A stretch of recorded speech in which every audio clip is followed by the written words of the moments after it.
Hello, lovelies. Welcome to Lessons from the Universe with Jennifer Hall.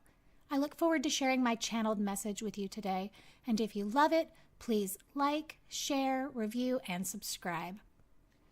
We really do have to speak up sometimes, but then there are also times we need to stay quiet, so that can be confusing and misleading. There's this really fine line between being non-appreciative and being taken advantage of. It's tricky.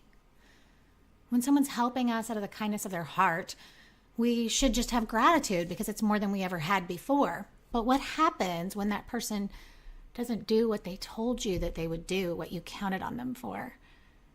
That's when it gets tricky and messy. And you wonder, do I speak up and tell them I'm disappointed and seem like an ass? Or do I just bite my tongue? And then that same concept sort of worms itself into all kinds of different things, and it becomes more and more complicated. And humans tend to do one of two things. Either we shut down and we don't say anything, or we completely lose our shit, I am known for being very direct. But when it comes to someone not fulfilling what they said they would do for me, I do have trouble speaking up. Because I'm seeing that they're already giving me so much. And I always have this thing where I feel like, you're doing this for me out of the kindness of your heart. How can I possibly complain about it? But then there's the flip side, right? I'm counting on things that don't happen. And so that sets me back to my old programming, which is if I don't do it for myself, then it's not real. It's never going to happen. And there's something to be said for that. I mean, the independence and the knowing that we can do things for ourselves part, right? It's just tricky. It's not always that complicated though, right? Sometimes it's very simple. In fact, I just hosted a baby shower. Never ever hosted a baby shower before. And man, I didn't even know most of the people that were invited, right? Now, this was a moment when I offered to do this. It was because I could feel that it needed to be done for this particular family. And so I offered. And I had one of two choices, right? Either do it all myself or ask for help. And so even though I had never received a sign-up sheet to help with a baby shower before, I sent one. I sent one to the entire group of a list of the things that I needed to have for the shower and who was willing to help. And do you know that every one of the things on my list got picked up by someone? And they didn't just do it. Man, they did it. Stephanie created these amazing games. They were really cute and fun, which is rare. And someone else brought a beautiful cake specifically designed for the mother. And this was a beautiful fun, right? Because if it's not fun, it's not here. And it just wouldn't have been the same without all their help. I couldn't have done it that well by myself. And most people who would try to pull off something like that by themselves would end up feeling a lot of resentment.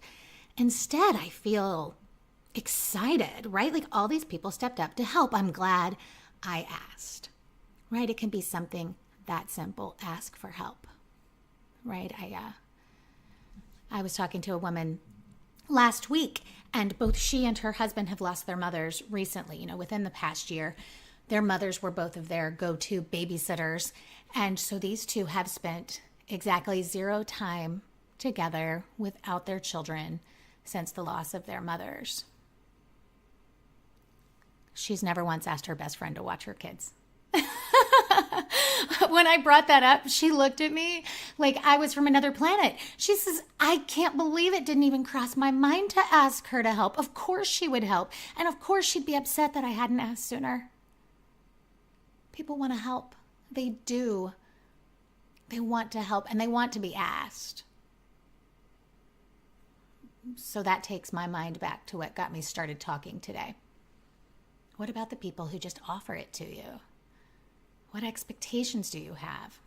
What expectations are we allowed to have when someone is giving us their time or their talent, their energy, their love? Kind of not a lot, right?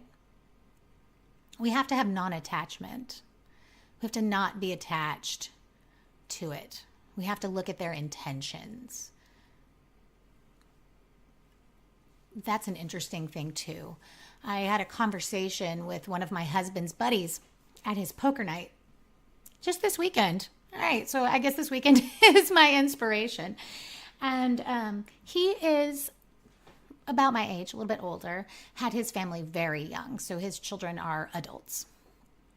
And he was talking about how different the child's perception of their life spent together, their growing up years, is from the adult. Now, from his perspective, which I do not view as universal, but he clearly does at this point in his life, he was saying that the child remembers what actually happened, that the parent remembers it through the filter of what they had intended to see happen, or what they had intended the outcome of their effort be.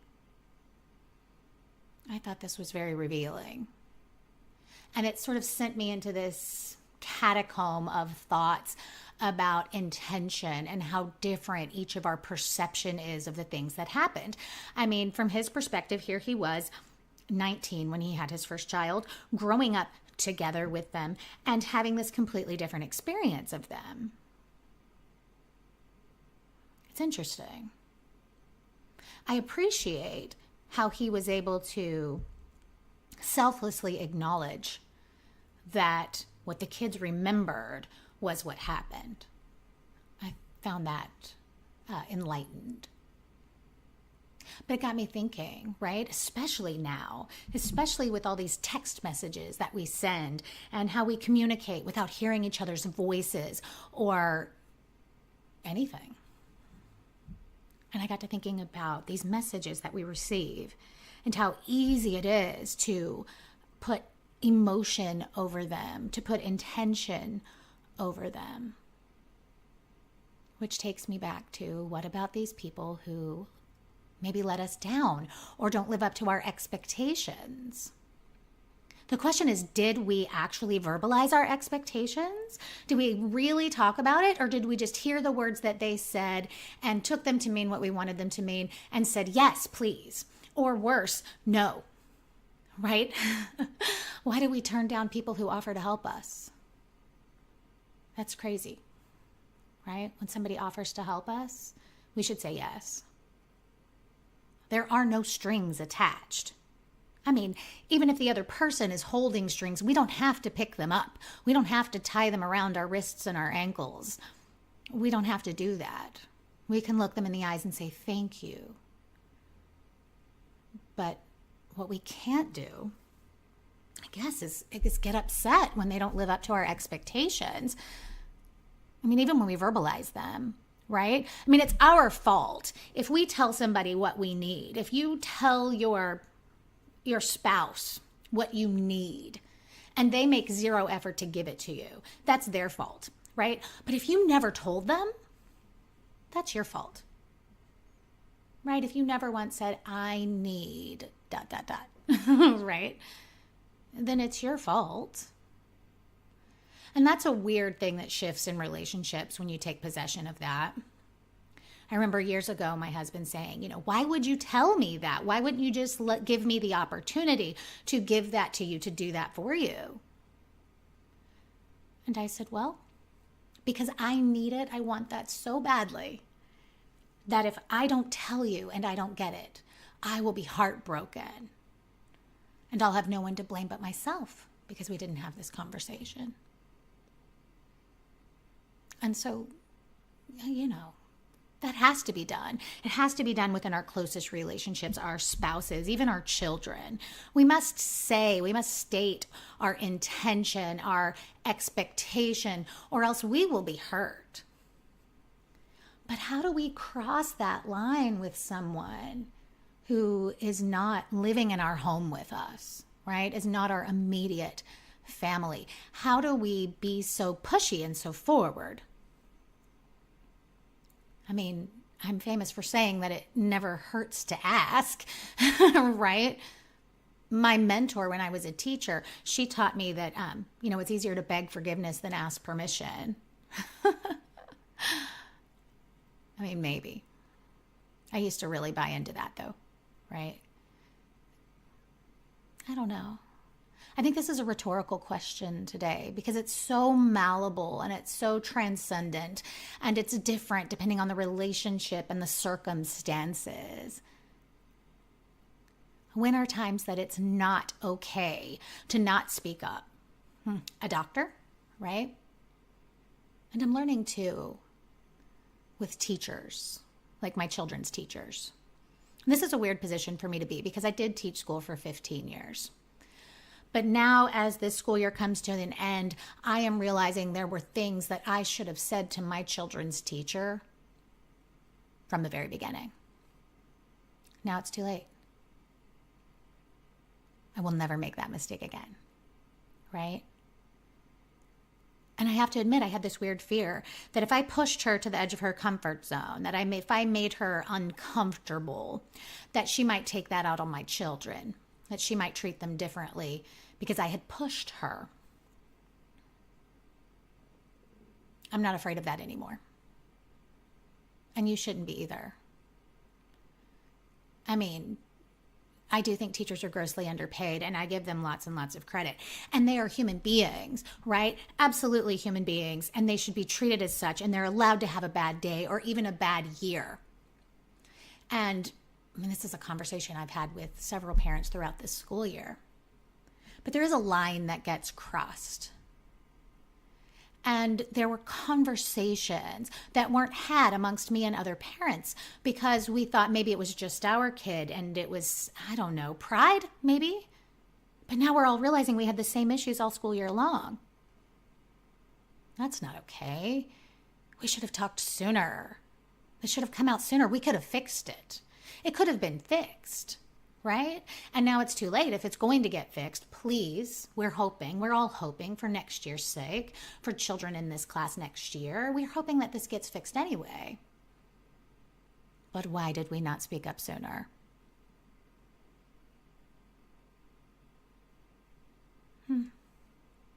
There has been this pattern for my children. We end up in schools and situations quite often where something has to be fixed. Right? I actually had to call CBS on one of their CBS. I had to call CPS on one of their preschools when they were tiny. They didn't do anything to my kids. And I have to say, even the situation I'm talking about, it is relatively nothing for my children. But they are defenders of the defenseless. And so am I. So that's a mistake I won't make again. I will speak up sooner. Will you? Will you speak up sooner? And how will you know when it's something to fight for and something to be quiet about? There's this thing in our gut, right? I call it life pie. People who have talked to me in person, some of them I have discussed what I call life pie. And I usually draw it, so bear with me and use your imagination if that's possible for you. Imagine a pie, right? And of course, all the pies are slightly varying in size, but each slice of the pie is an area of your life, right? For me, one is being a mother, one is a wife, one is a life coach. One is a podcast person, one is a friend, one is a family member, right? Yours is probably work and home and children and friends and health and all these things. We all have similar pieces of our pie. And we all have different character traits that are stronger or sometimes absent depending on the piece of pie. And we have other people in our lives to force the pieces of pie to differ so that we continue to learn and grow. Right? If everything was super simple, we wouldn't learn anything, right? We'd never have to ask ourselves, what do I learn? How do I grow? Because it'd be boring and simple and nothing interesting would ever happen. And so we have to reflect on each piece of our pie, right? If I look at the piece of pie that I hold with my clients, I am very honest and direct, right? I do have a filter of what can they handle now and what can they not. right? What must wait, what must be tread lightly upon, and what needs to just be smacked atop of their head, right? This is an excellent trait, I think, probably the one I'm the most proud of. And yet there are areas of life that it is not useful. You will not have friends if you treat all your friends that way, right? Your spouse will feel beat up. Your children will feel unseen. And so while I want to take that confidence and remember that's mine and that's a part of me, no matter which part of my life I'm in, I do have to tone it down a bit depending on which part of my pie that I'm in. Maybe you have extreme confidence in the workplace. Maybe you know exactly who you are and you play that role unbelievably well, but then you step into your personal life and you allow yourself to be run over. Don't do that. Look into that business side of you and remember that's you. Business you is actually you, and pull that into the core of who you are. Yes, filter it. You cannot treat your family or your friends exactly the way you do your employees or your coworkers, but you can take that confidence and you can bring it into who you are. We must remember that we have it all the time, that all of those strengths and those character traits from each of those pieces of pie are actually ours all the time. Some are filtered differently depending on the environment, but we should work with that same balance and confidence. So when you're in a piece of your pie and you're thinking, man, I'm really good at this, make sure that you remember that's not just me, the mom. That's me. That's not just me, the husband. That's me. That's not just me at work. That can be me all the time. That can be me on a date. That can be me in the world. That can be me taking control of my health. And that can certainly be me when I'm telling someone what I need, what my expectations are, or where they're not being met. Whether it's business related or family related or school related or health related. We need to remember to speak up, to ask questions. We need to remember to let our intentions be known and our expectations be known. And if not, we need to have exactly zero attachment to them. But you can't let zero attachment be your MO for life. You can't just say, I don't believe in anyone, I don't trust anyone, I don't ask anyone. You can't do that. The universe will shake your world upside down so that you have absolutely no choice but to rely on people. This is when people have, a terrible accident or health crisis or something where they are forced to ask for help.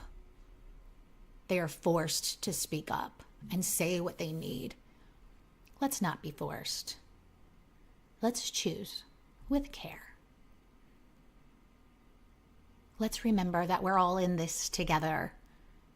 Yes, most of you who are led to this podcast, we are in the spiritual awakening together, right? This is a point that I make on my Facebook page all the time. We're in this together. You're not alone. And this is true, and know it. And if you're not already a part of that, join us there. But we're in all this together life stuff too, right? All the parents in your kids' class, you're in this together. All of your coworkers, you're in that together. We're all in this life thing together. And people actually respond way better than predicted when we ask them for what we need, when we tell them we're having a hard time. It works. I know social media gets a bad rap and a lot of bad shit happens there. But if you reach out, somebody reaches back. I had a girl I went to high school with who was diagnosed with cancer. She has a bunch of children and a husband that's a police officer. They couldn't afford her treatment. We raised her like $35,000. People who barely remembered her, people who hadn't seen her in 20 years, right? Everybody pulled together. We had a fundraiser. We did all kinds of things. This was all thanks to Facebook. Reach out if you need help. Find a group. I'm not saying just like mass blast your concerns everywhere, but ask. Or if you know someone, ask. Ask them for help. Let them know what your expectations are. Or ask them, right? When they offer to help you, say, thank you. What can I expect? Thank you. Look people in the eyes and just say thank you. Or let them hear it in your voice. And remember, if you don't let your expectations be known, it's only your fault when they're not met. Let them be known. Let them be known kindly. And if you're in a situation like a couple that led me to this conversation today, where it feels like it's too late to voice your expectations, ask yourself a very specific question. Ask yourself, am I okay with things as they are? Or will I be disappointed if my idealization of this situation is not manifest? And act from that answer. If you are truly okay, no resentment, no regret, no nothing, then you can let things play out as they are. But if you will hold resentment or regret for not speaking up, if you can look a week, a month, 20 years into the future and recognize that you'll wish you should have said something, then say it. Speak up. Don't just let it slide. In almost no cases will it be the ending of a relationship. And if it is, you can be grateful for character revealed. If you are misunderstood, no matter how hard you try to be loving, the universe is just using you to write that other person's curriculum. And it's a wu-wei situation. Wu-wei, the Taoist principle, that means I let the hard decisions make themselves. Sometimes our well intentions reveal a hole in the whole story, a crack in a relationship, and occasionally it's an ending. Wu-wei. Rest in the truth, though. It's usually a new beginning. So speak your mind, beloved. Don't be afraid. Don't hesitate. Don't be afraid of someone's judgment, because when someone judges you, they're really just revealing their own character. Until next time, beloved, namaste. Thank you so much for joining me today for this week's episode of Lessons from the Universe. If you love it, please help us attract a bigger audience, more people like you ready to continue down this path to awakening. If you love the podcast, please like, share, review, and let me know how you found me so I can find others just like you. Till next week, beloved. Namaste.